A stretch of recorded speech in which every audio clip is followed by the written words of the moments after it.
नमस्कार,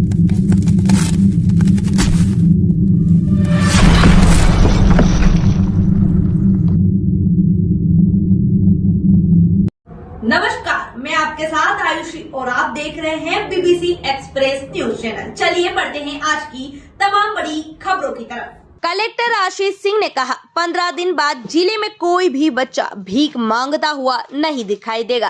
कलेक्टर की लोगों से अपील, किसी भी भिखारी को भीख न दे। गुरुवार को भिक्षुक मुक्त अभियान की बैठक में हुए कई निर्णय। मुक्ति को लेकर जो मीटिंग हुई, इसमें क्या निर्णय लिए गए? देखिए, इंदौर शहर को और ज़िले को भिक्षावृत्ति से मुक्त करने हेतु एक बैठक का आयोजन किया गया था, जिसमें इस फील्ड में जितने भी लोग काम कर रहे हैं, सामाजिक संगठन हैं, जो NGOs हैं, उनको भी बैठक में आमंत्रित किया गया था। कुछ अच्छे काम इंदौर में हुए भी हैं इस संबंध में।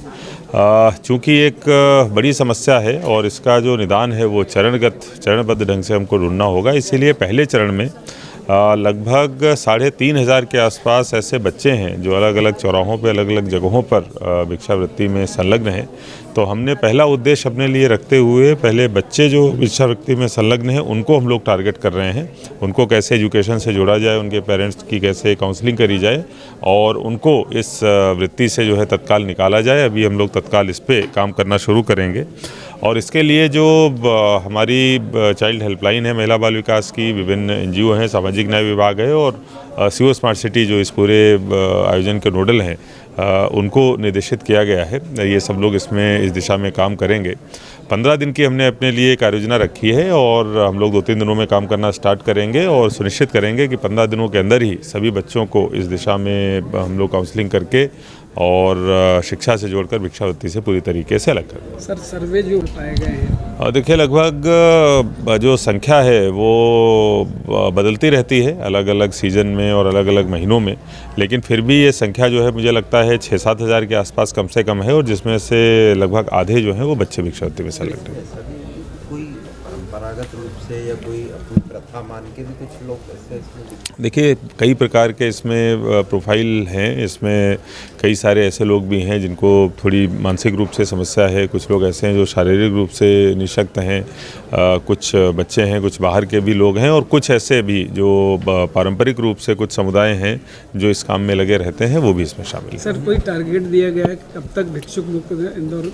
देखिए, जैसा मैंने बताया कि भिक्षुक मुक्त बनाने के लिए बहुत सारे इसमें चूँकि अवयव हैं, चीज़ें ध्यान में रखने की आवश्यकता है, इसीलिए चरणबद्ध ढंग से चलाएंगे। लेकिन 15 दिन का टारगेट हमने अपने लिए रखा है कि जितने भी बच्चे इसमें संलग्न हैं, पहले 15 दिन में हम लोग उनको इससे अलग करेंगे। सर, क्या आस उन जिलों में भी संपर्क करके वहाँ से कुछ पर्टिकुलर है जो नोटिफाइड हो चुके हैं कि वहाँ से आते ही हैं? देखिए, ये अभी पहले चरण में संभव नहीं होगा। अभी हम लोग फिलहाल एक तो बच्चों के लिए काम करेंगे और दूसरा जो लोग ऐसे मानसिक या शारीरिक रूप से निःशक्त हैं उनका कैसे रिहेबिलिटेशन किया जाए, इसके लिए कुछ अगर फैसिलिटीज़ डेवलप करनी है या कहीं पर संख्या बढ़ानी है, उस हेतु भी पैरेलल काम करना चालू करेंगे। NGO का भी सहायता ली जाएगी या नोडल? निश्चित रूप से बहुत NGOs यहाँ पर जो आए हैं, सभी लोग बढ़ चढ़ कर इसमें अपनी भागीदारी देने के लिए सहमत हैं। कई सारे लोगों ने वॉलंटियर्स देने का यहाँ पर वो किया है, प्रॉमिस किया है। सभी NGOs की और सभी सामाजिक संगठनों की मदद इसमें ली जाएगी। सेंट्रल गवर्नमेंट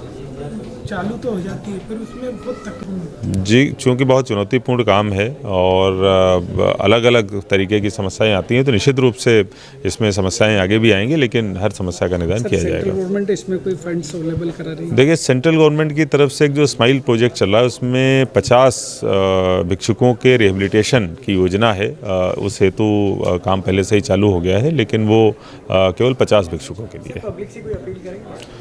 देखिए, मैं जनता से यही अपील करना चाहता हूं कि ज़्यादातर ये देखा गया है कि कुछ ऐसे हैबिचुअल बेगर्स होते हैं जिनको जिस तरीके की अवस्था या जिस तरीके की ज़रूरतें दिखाते हैं वैसी नहीं होती है। कई सारी चीज़ें जो है ये भी संज्ञान में आई हैं कि कॉन्ट्रैक्ट बेसिस पे भी ये सारी चीज़ें कराई जाती हैं। तो आप सभी लोगों से मैं यही अपील करता हूं कि कृपया किसी भी दशा में अगर कोई भी भिक्षुक आपको दिखता है तो उसको पैसे आदि ना दें, क्योंकि अगर आप ये कर रहे हैं तो निश्चित रूप से इस वृत्ति को बढ़ावा देने का काम कर रहे हैं और अगर हम लोग ऐसा करना बंद करेंगे तो निश्चित रूप से बहुत जल्दी इससे मुक्ति पाएंगे। माता पिता इसमें कोई कार्रवाई? और निश्चित रूप से बच्चों से अगर ऐसी चीज़ कराई जा रही है तो ये गलत है, कानूनी रूप से गलत है और ऐसे लोगों के खिलाफ कार्रवाई भी करी जाएगी।